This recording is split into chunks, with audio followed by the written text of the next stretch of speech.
It was nearly 10 years ago, August 15th, 2015, a date that still haunts me to this day. That summer, I was preparing to move out of the small rental house I had lived in for a year. The lease was ending, and I had found a new place, so it was time to pack up and clean everything out. The house wasn't particularly large, but for someone living alone, it was more than enough space. I spent the better part of that day sorting through my belongings, starting with the living room. Most of the furniture was staying until the final moving day, so I had mainly been clearing out shelves and personal items. Once I finished, I moved on to the kitchen, where I realized that there were quite a few cabinets I had never really used. One cabinet in particular caught my attention. It was located in the farthest corner of the kitchen, wedged between the sink and the stove. I almost never used it because it was hard to reach. As I opened it, I saw something shoved deep into the back corner. It appeared to be an old, crumpled cloth, maybe a dish rag or a shirt. When I pulled it out, a small white lever was revealed behind it, barely noticeable unless you were looking for it. My first thought was that it was part of the house's piping or something related to the structure. But there was something strange about it. Curious, I pushed the lever. To my absolute shock, the back panel of the cabinet shifted slightly.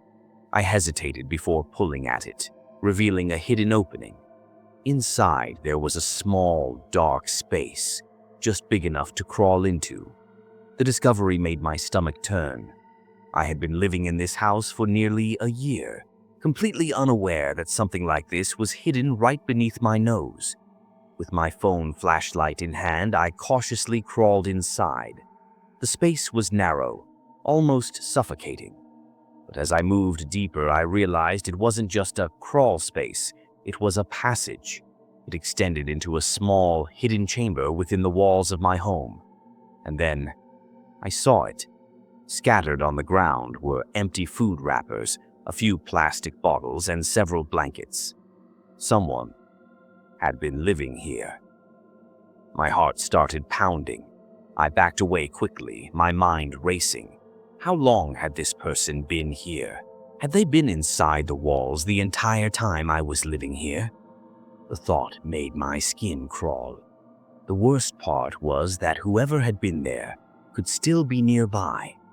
I quickly scrambled out of the hidden space, shut the cabinet, and spent the rest of the night in a state of unease, checking over my shoulder every few seconds. The next day, after work, I couldn't shake my curiosity. I had to look again. Maybe I had imagined it. Maybe there was some logical explanation. Gathering my courage, I opened the cabinet once more, crawling inside and pulling the lever. The second I opened the hidden door, I saw movement. A shadowy figure darted back into the darkness of the passage. Then, bang! The secret door slammed shut from the inside. I screamed, stumbling backwards so fast that I nearly fell over. Without thinking, I ran straight out of the house, grabbed my car keys, and sped off.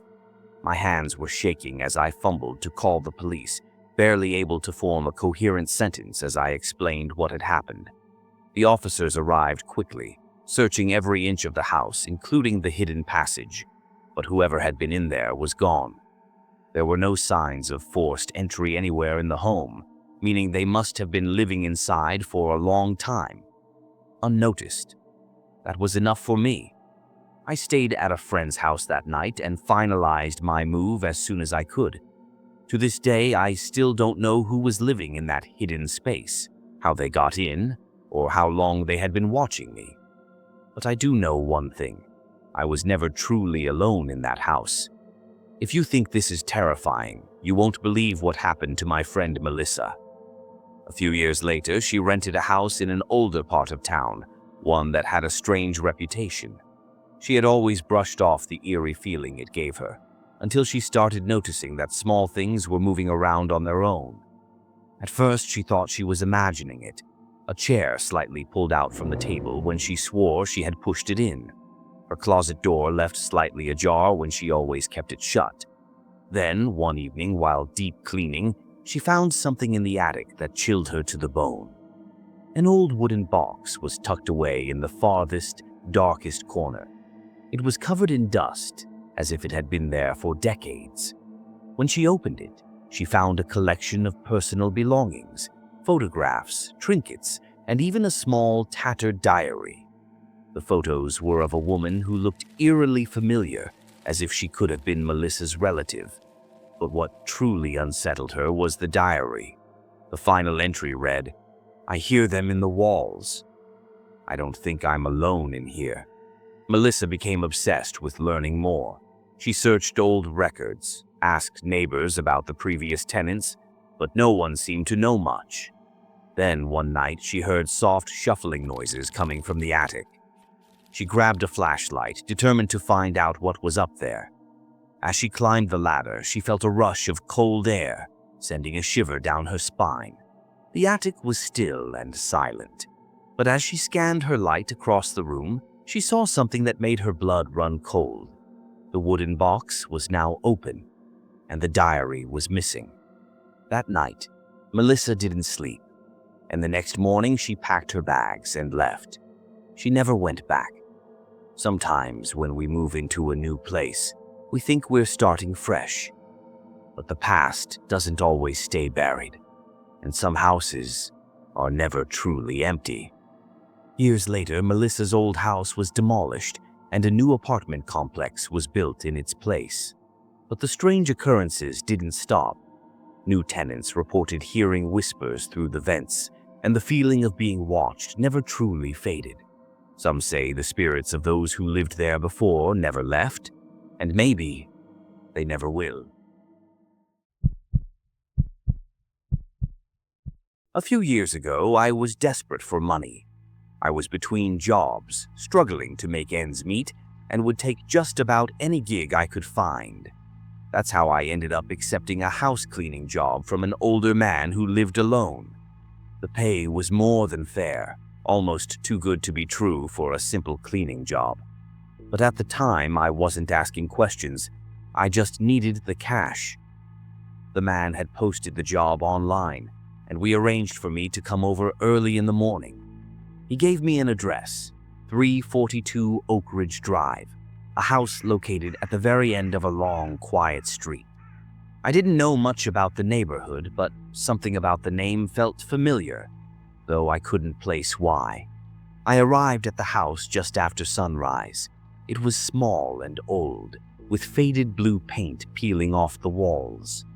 The windows were covered with thick curtains, drawn shut so tightly that not a single ray of sunlight got through. The front yard was a mess, overgrown grass, scattered newspapers, and an old lawn chair knocked over like someone had left in a hurry. The whole place had this forgotten feeling to it, like it hadn't been properly lived in for a long time. I rang the doorbell. No answer. I knocked a few times. Still nothing. I started to wonder if I had the wrong address when suddenly I heard something from inside the house. A dull, rhythmic thumping sound. It wasn't footsteps. It was something heavier, slower, like someone hitting the floor with their fists. Then came a different noise, a wet, sloshing sound. It was quiet at first, but the more I listened, the more disturbing it became. It reminded me of the sound of someone stirring a thick liquid in a bowl. My stomach turned at the thought. I told myself I was overthinking it. Maybe the guy had just woken up. Maybe he was cooking something. Deep down, something didn't feel right. I waited on the porch for a few more minutes, debating whether I should just leave, when suddenly the noises stopped. Silence. Then, without warning, the door swung open. The man standing in front of me wasn't what I expected. He was older, probably in his late 50s or early 60s, with thin gray hair and sunken eyes. His skin was pale and sweaty, like he had just run a marathon. He was only wearing a robe, loosely tied, barely covering him, and he avoided making eye contact. He seemed distracted, almost as if he had forgotten I was coming. You're the cleaner, right?" His voice was hoarse, like he hadn't spoken in a while. I nodded, feeling more uneasy by the second. He reached into his pocket, pulled out a wad of crumpled cash, and shoved it into my hands.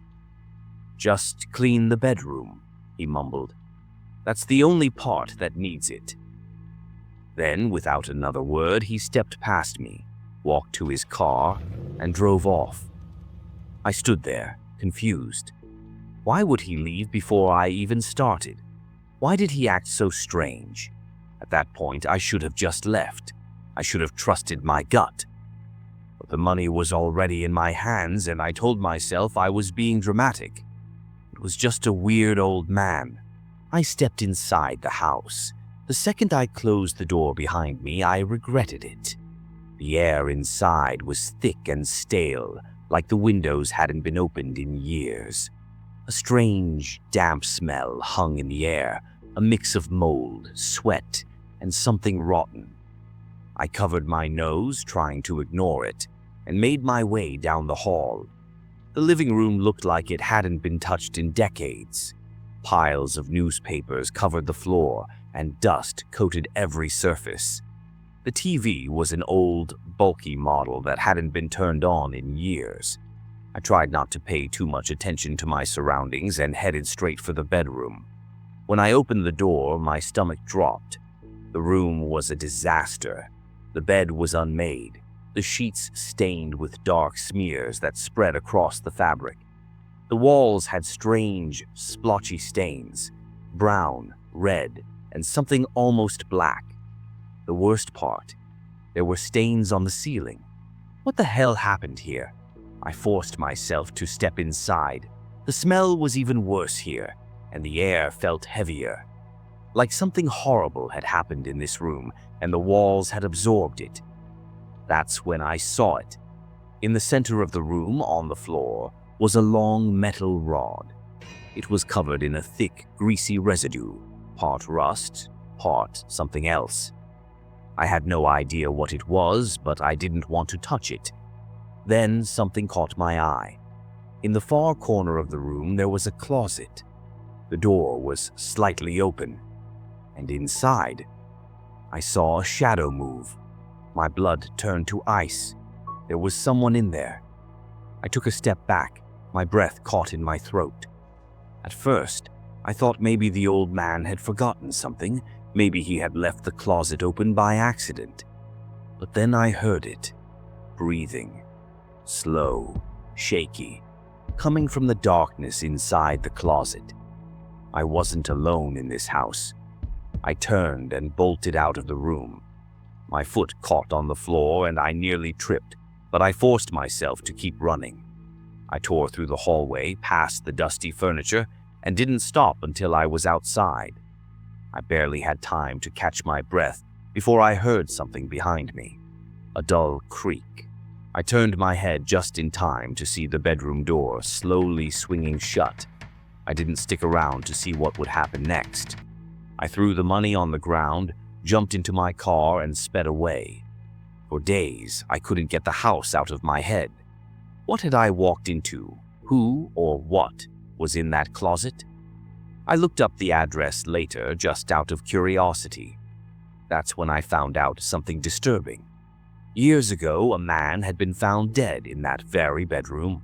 He had been missing for weeks before someone finally checked on him. The official cause of death was ruled unknown, but the reports mentioned that his body had been in an unnatural position.